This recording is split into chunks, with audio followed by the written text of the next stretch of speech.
네, 경제학장 박사입니다. 자, 여러분. 우리가 매일 쓰는 스마트폰, 입는 옷, 마시는 커피. 가만 생각해보면 이거 거의 다 국경을 넘어온 것들이죠? 지난 시간까지는 이렇게 상품이 국경을 넘나드는 무역에 대해 배웠다면 오늘은 그 스케일을 확 키워볼 겁니다. 이젠 상품이 아니라 아예 공장, 기술, 자본이 통째로 국경을 넘는 시대잖아요. 바로 다국적 기업과 해외 직접 투자의 세계로 들어가 보겠습니다. 국제 경제를 움직이는 무역과는 또 다른 거대한 축이죠.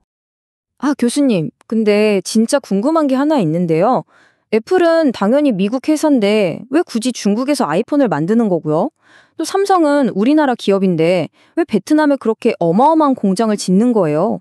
그냥 각자 자기 나라에서 만들어서 수출하는 게 더 편한 거 아닌가요? 이야, 아주 좋은 질문이에요. 핵심을 딱 짚었네요. 바로 그 질문이 오늘 우리가 공부할 내용의 출발점입니다. 단순히 물건을 사고 파는 걸 넘어서 이제는 기업의 생산활동 자체가 국경을 넘나드는 생산 요소의 국제적 이동. 도대체 그 거대한 기업들은 어떤 계산을 하고 이렇게 움직이는 걸까요? 오늘 그 머릿속을 한번 제대로 들여다보겠습니다. 자, 오늘 우리가 함께 떠나볼 여정은 이렇습니다. 첫째, 도대체 왜 직접 투자를 하는지 그 근본적인 이유를 파헤쳐 보고요. 둘째, 이걸 설명하는 아주 중요한 이론들을 만나볼 겁니다. 그리고 개발도상국으로 가는 투자는 또 뭐가 다른지, 마지막으로 이런 투자가 과연 좋은 점만 있는지 그 빛과 그림자까지 차근차근 살펴보겠습니다. 자, 그럼 첫 번째 질문으로 다시 돌아가 보죠. 해외 직접 투자. 그냥 물건 만들어서 수출하는 것도 아니고 뭐 해외 주식에 투자하는 것도 아닌데 말이죠. 기업들은 왜 이렇게 복잡하고 위험해 보이는 길을 굳이 가는 걸까요? 그 가장 근본적인 동기부터 한번 들여다보겠습니다. 우선 용어부터 확실하게 정리하고 가죠.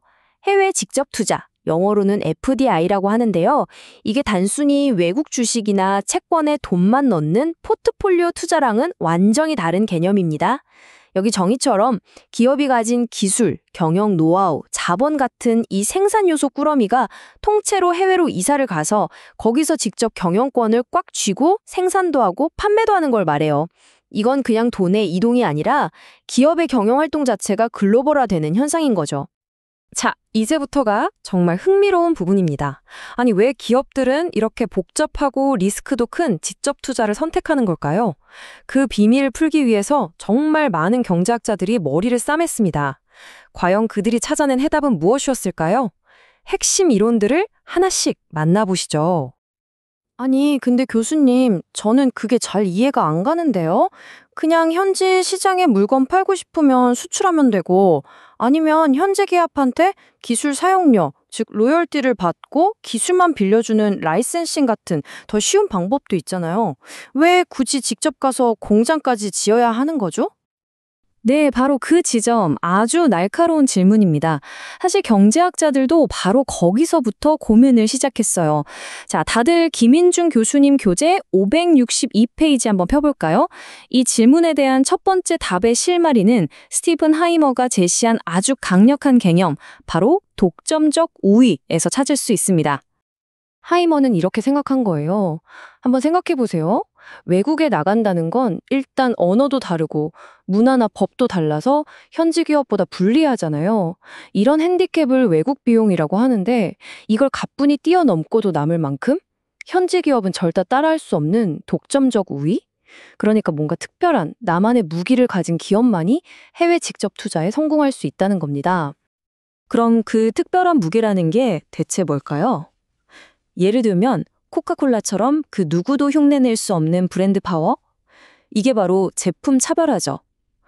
또는 전 세계 어디서나 똑같은 품질과 서비스를 제공하는 맥도날드의 관리 기법일 수도 있고요. 반도체 산업처럼 어마어마한 초기 투자가 필요한 규모의 경제도 아주 강력한 무기입니다. 그리고 무엇보다 다른 회사는 절대 따라올 수 없는 독보적인 선진 기술과 경영 노하우가 있겠죠. 자, 여기서 한 걸음 더 나아간 이론이 바로 내부화 이론입니다. 이게 방금 학생이 질문했던 라이센싱에 대한 아주 명쾌한 답이 될 수 있어요. 한번 생각해 보세요. 우리 회사만의 엄청난 비밀 소스 레시피가 있다고 쳐요. 이걸 남한테 돈 받고 빌려주면 그 사람이 과연 우리처럼 정성껏 만들까요? 아니면 혹시 레시피를 몰래 베껴서 자기 것처럼 쓰지 않을까요? 불안하죠. 차라리 내가 직접 해외에 가서 식당을 차리는 게 속 편하다는 겁니다. 기술세 염려도 없고 품질 관리도 완벽하고 버는 돈도 다 내 것이니까요. 이걸 바로 시장을 거치지 않고 기업 내부에서 해결한다고 해서 내부화라고 부릅니다.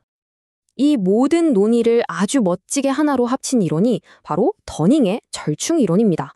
흔히 OLI 패러다임이라고도 불러요. 더닝은 해외 직접 투자가 일어나려면 이 세 가지 조건이 모두 맞아떨어져야 한다고 봤어요. 첫째, 남들이 없는 나만의 무기, 오너십이 있어야 하고, 둘째, 그걸 써먹기에 아주 매력적인 해외 현지 시장이나 생산 조건, 로케이션, 예를 들어 값싼 노동력 같은 게 있어야 하고요.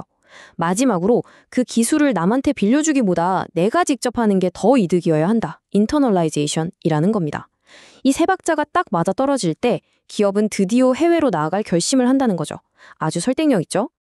좋습니다. 자, 그런데 지금까지 얘기한 이론들은 주로 미국 기업이 유럽에 투자하거나 하는 선진국 기업들 사이의 투자에 초점을 맞춘 경향이 있어요. 그런데 삼성의 베트남 투자나 현대차의 인도 투자는 조금 결이 다른 얘기 아닐까요? 이런 나라들은 이미 저렴한 노동력이라는 강력한 입지 우위가 있잖아요. 여기에 선진국 기업의 독점적 우위가 결합되면 과연 어떤 일이 벌어질까요? 이론을 조금 다르게 적용해 봐야 합니다. 이 부분에 대해서는 웰즈 같은 학자들이 좀 다른 관점을 제시합니다. 이 문구에 나온 것처럼 핵심 키워드는 바로 적응입니다. 어답테이션이죠. 선진국에서 쓰던 최첨단, 최고급 기술을 그대로 가져가는 게 아니에요. 오히려 개발도상국의 풍부하고 저렴한 노동력이나 현지 시장 상황에 맞게 기술과 제품을 살짝 변형하고 최적화시키는 능력, 바로 그것이 새로운 경쟁 우위가 된다는 겁니다. 아, 교수님, 그럼 개발도상국에서는 기술을 빌려주는 라이센싱에 더 잘 안 되는 특별한 이유라도 있나요? 네, 아주 예리한 질문이에요. 교재 565페이지에도 잘 나와 있듯이 여러 가지 현실적인 어려움이 많습니다. 예를 들어 현지 기업이 우리의 선진 기술을 제대로 소화하고 따라올 능력이 부족할 수 있고요. 더 큰 문제는 특허 같은 지식재산권 보호 시스템이 약해서 애써 개발한 기술을 통째로 도둑맞을 위험이 크다는 겁니다. 이런 불확실성이 너무 크기 때문에 차라리 내가 직접 가서 모든 걸 통제하는 직접 투자를 선택하게 되는 거죠.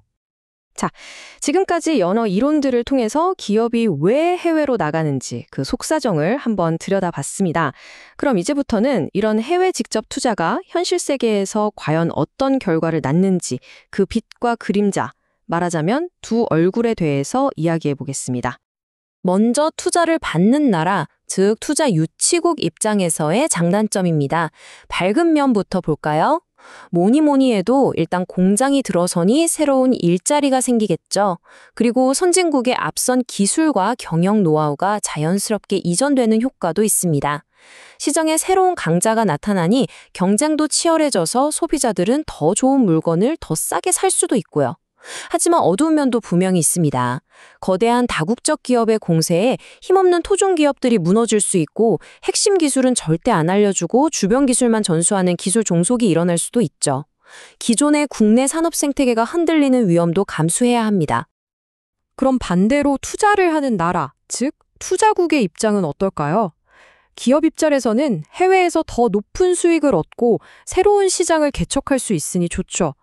하지만 우리에게 더 아프게 다가오는 문제는 바로 이 쟁점 부분입니다. 바로 산업 공동화, 즉 국내에 있어야 할 공장과 일자리가 텅 비어버리는 현상이죠. 우리 동네에 있던 공장이 어느 날 갑자기 문을 닫고 베트남으로 가버리는 상황, 생각만 해도 가슴이 답답하죠. 바로 그겁니다. 또 우리나라의 소중한 자본과 기술이 해외로 빠져나간다는 비판도 늘 따라붙고요. 자, 이러한 여러 가지 이익과 쟁점들이 국가 전체의 거시경제, 특히 국가의 외환 곡간과 직결되는 국제 수지에는 구체적으로 어떤 영향을 미치는지 조금만 더 깊이 들어가 보겠습니다. 해외 직접 투자가 국제 수지에 미치는 영향은요, 시간이라는 변수를 함께 봐야 정확히 이해할 수 있습니다.